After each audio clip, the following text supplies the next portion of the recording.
host of the Gridiron.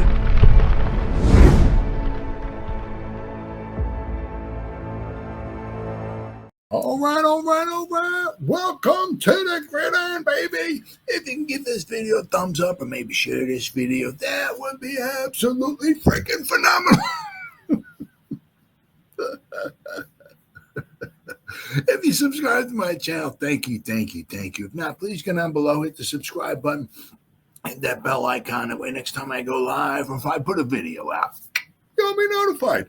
And it's free of charge. It's totally free of charge. What do you got to lose, right? But if you are subscribed to my channel, thank you. If you want to help support my channel, description box below is like the very top link. The link, it takes you to my membership page. I got 3 different membership levels. Each one has their own little perks to them. So once again, if you want to help support my channel, it would mean so much to me. And I thank you in advance. Thank you. And then finally, just underneath that, there's another link. It takes you to my Facebook group. It's called the New York Giants to Gridiron. It's my Facebook group. We have over 9,500 members in the group. It's doing simply marvelous, might I add.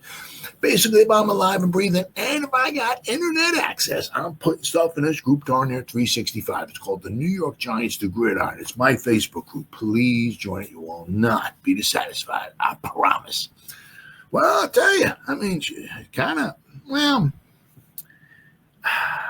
don't know. You look at it and you think about it, and it's a little shocking. Especially at this point in the season. But I guess if you start looking at how Cousins has performed over the past, 4 or 5 games or so, he hasn't been really super spectacular, shall we say. He's, he's getting paid a lot of money, and he's not really, we look at some of his games here that Cousins had of late. In the last night, against the Raiders, they put up a grand total for 15 points. But 2 of that was on a safety. I didn't watch the game. I was following on my phone, but that just had to be a brutal game. Just. Absolute brutal game. But let's see here. The Falcons here. Now let's say against the Raiders, right? They had a grand total of 93 yards passing. Let's go to the box score, shall we? Let's go to the box score. So Cousins, let's see. It was just not a super spectacular game. Cousins had a 30-yard touchdown pass to Drake London, and that was pretty much it. But you also look. Let's see. They did a lot of running, but they had 261 total yards of offense. They had 112 yards passing. They were 11 out of 17 for 112 yards, 1 touchdown, and 1 interception. It was just not a super spectacular game. For Kirk Cousins. Let's go to. I think it's like the last 5 games they were talking about. It's just not been very, very good. Then they got blown out by the Vikings. Yeah. Well, actually, if you look at it, it was actually 21-21 going into the fourth quarter. The Vikings scored 3 touchdowns in the fourth quarter. The Falcons didn't score anything. Let's see. They had Jordan Addison caught 2 touchdown passes, and then Aaron Jones had a 15-yard touchdown run for the Vikings in the last quarter of that game. But it was 21-21 going into the final quarter. But Atlanta, once again, Kirk Cousins, no touchdown passes, 2 interceptions. So in the last 2 games, he had, what would that be? 1 touchdown pass, 3 interceptions. He had 344 yards passing. He was 23 out of 37. They had almost 500 yards of offense. So 344. Got sacked one time, but he was not able to throw a touchdown pass. So the last two games, let's just add this up. They were talking about this. It was a couple articles here, but they were talking to Cousins. Let's see here. All right, then they lost a tough one to the Chargers. That's a tough one, 17-13. But once again, they only scored 13 points, and no touchdown passes from Cousins. So what did he have here? He threw 4 interceptions. So he's had 1 touchdown in the last 3 games, 1 touchdown and 7 interceptions. Cousins was 24-39, 245 yards, 4 interceptions. So I said in the last 3 games, he's had 1 touchdown, 7 interceptions. Let's go to the game before that. Then they got blown out by the Falcons, 38-6. I mean, my goodness. All right, so let's see. And Cousins here. So there was 1-7. Cousins, no touchdowns, 1 interception, 1-8. He was 18 out of 27, 173 yards, no touchdowns, 1 interception. So in the past 4 games, 1 touchdown, 8 interceptions. And then let's go to the previous game here. This one here. Against the Saints, they lost 20-17. Another tough one. 20-17. They were losing 20-17 going into the final quarter, and they couldn't score any points against the Saints. Really don't have the greatest defense in the world. Once again, he had no touchdown passes, Kirk Cousins, and 1 interception. So in the last 5 games, he's had 1 touchdown, 9 interceptions. Last 5 games. I said again, but against the Saints, 23 out of 38, 306 yards. No, I mean, yeah. But, so you also look at it too, right? I mean, I'm not exactly sure what the heck's going on with them. So he had 1-8. So let's see. So they played, 14 games. So in the last 5 games, 1-9, 1 touchdown, and 9 interceptions. So that would make the first 9 games Kirk Cousins had. First 9 games. Kirk Cousins had 17 interceptions. 17 touchdowns, 7 interceptions. So he went from 17-7. Still, the 7's still a little heavy. 7 interceptions in the 9 games is still a little on the heavy side, but you can, okay. But he's had 1 in the last 5 games, 1 touchdown and 9 interceptions. It just now Michael Penix. I mean, he came in, he played in 2 games. He threw 5 passes, completed 3 of them for 38 yards, no touchdowns, and no interceptions. And those 3 completions, all 3 of them led to a first down. Right, but once again, it's just small sample. Now, Cousins has got Drake London, Darnell Mooney, Bijan Robinson, Ray McLeod, Algier, Kyle Pitts. Right? So, he's got some guys. Pitts has 40 receptions. McLeod's got 54. Mooney's got 57. Drake London's got 78. And Robinson's got 54. So, Pitts is 536 yards. McLeod's 588. Mooney 873. 873. London is on his way to over 1,000 yards. He has 919, and Robinson is 411 yards receiving. So he's getting, he has 3,500 yards passing, right? So, but it just the pass, whatever happened. He's completing 66.9% of his passes on the season, 18 touchdowns, 16 interceptions. But for whatever the reason is, I don't know because I'm not following him. Don't know.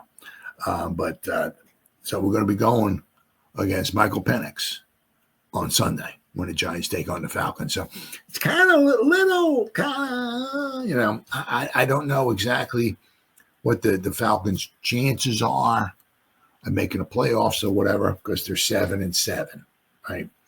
But I mean, it has a little kind of like the Flavor Flav of the 2004 season with the Giants were 5-4. Actually, the Giants were 5-2 at one point. They lost 2 games. They were 5-4. 5-4. You got a chance at the playoffs. You got a future Hall of Fame Kurt Warner. Not exactly lighting it up, shall we say? And one of the things, I think it was Monty Toomer said, of Kurt Warner, I get there's maybe one of the games early on. I get obviously one of the first 9 games of the season. I don't know if there was a point in the time where maybe it was just before halftime or something like that. The Giants, I guess, had the ball. I don't know, because maybe around midfield or the 40-yard line or something like that of the opponents. And somebody brought up about maybe kind of throwing a Hail Mary into the end zone. Maybe just throw a Hail Mary into the end zone. I mean, what do you say, Kurt? Just throw it in there, right? Maybe we come up. Maybe we get the ball. Maybe we get a touchdown, right? Maybe we put some points on the board for the team. Right? What do you say, Kurt? What do you say? What do you say, bucko, huh? Kurt's like, no, man, I can't be doing that. I might throw an interception. That'd hurt my numbers. It's like, dude, are you kidding me? So, that was one of the things I think that kind of, what was, I guess, irritating Coughlin a little bit, was, Warner. So maybe not always being kind of like a team player. It's kind of like, man, my numbers can't hurt my numbers. If we win, we lose. All right. If we lose, I can deal with that. I can handle that. I'm a big man. You know what I mean? It'll hurt. Well, I'll get over it. But, man, if I throw an interception, if they want me just to throw in the end zone, I might come up with hurt my numbers. I can't deal with that. Dude, are you kidding me? And Toomer didn't want to name names, but he said it was a Hall of Famer. So, he wasn't talking about Eli either. Okay, so.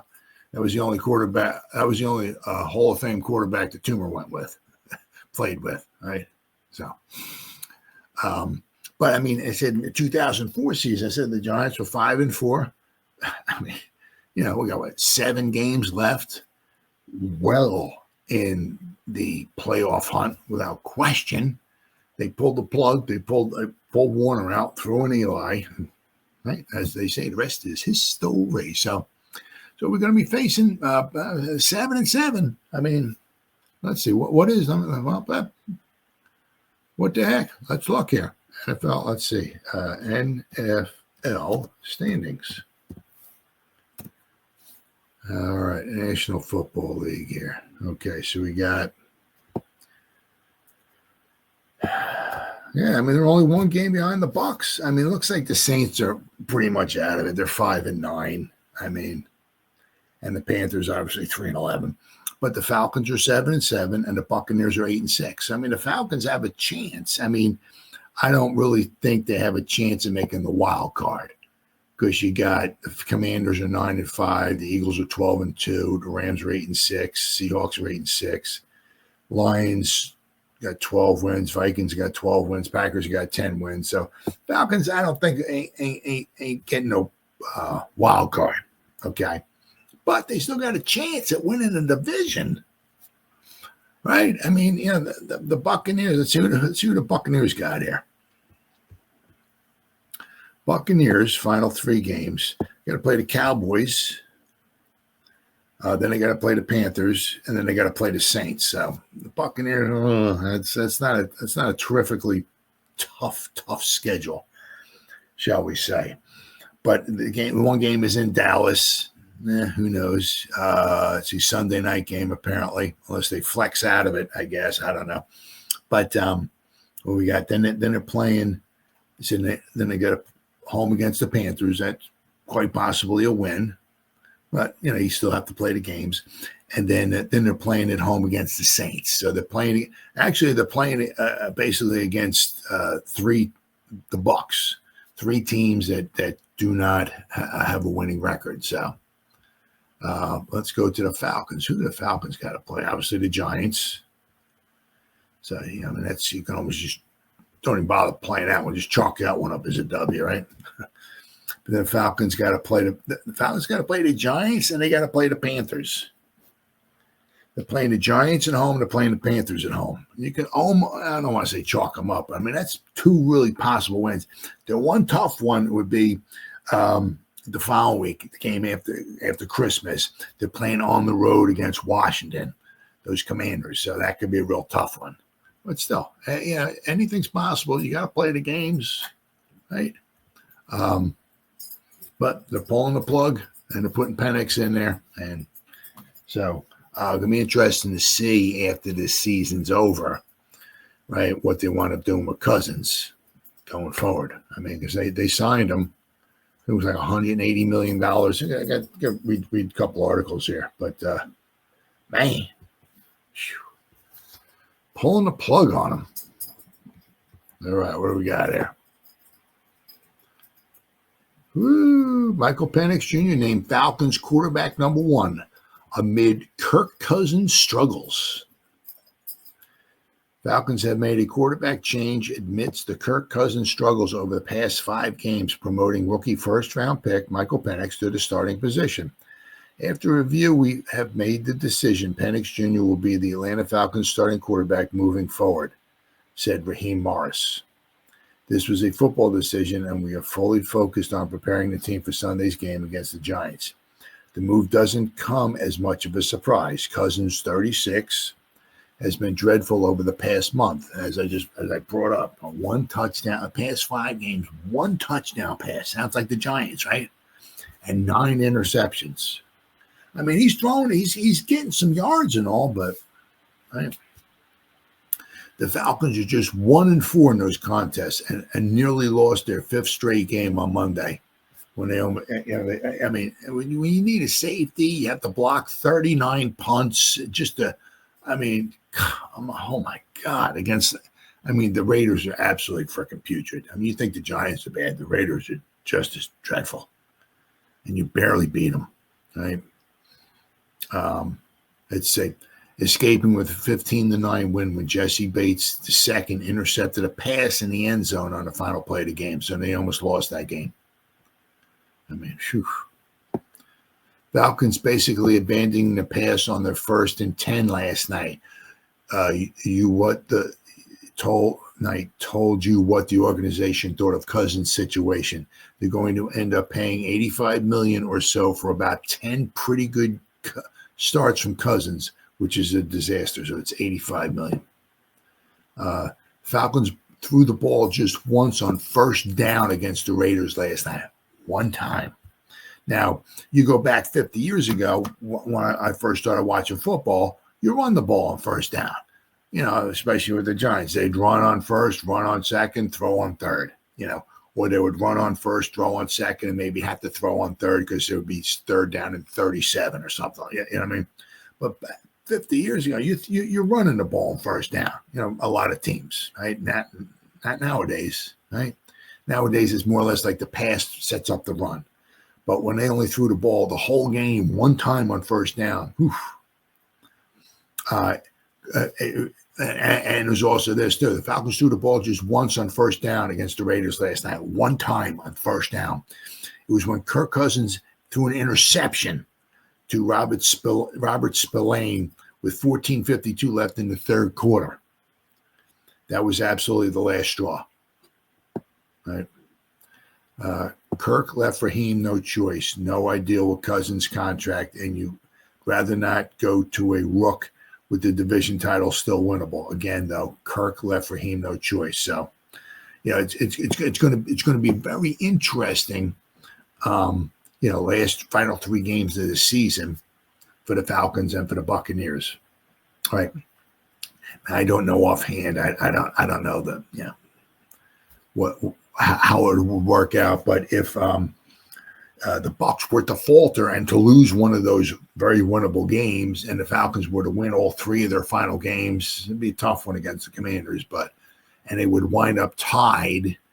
So they would be both be 10-7, right?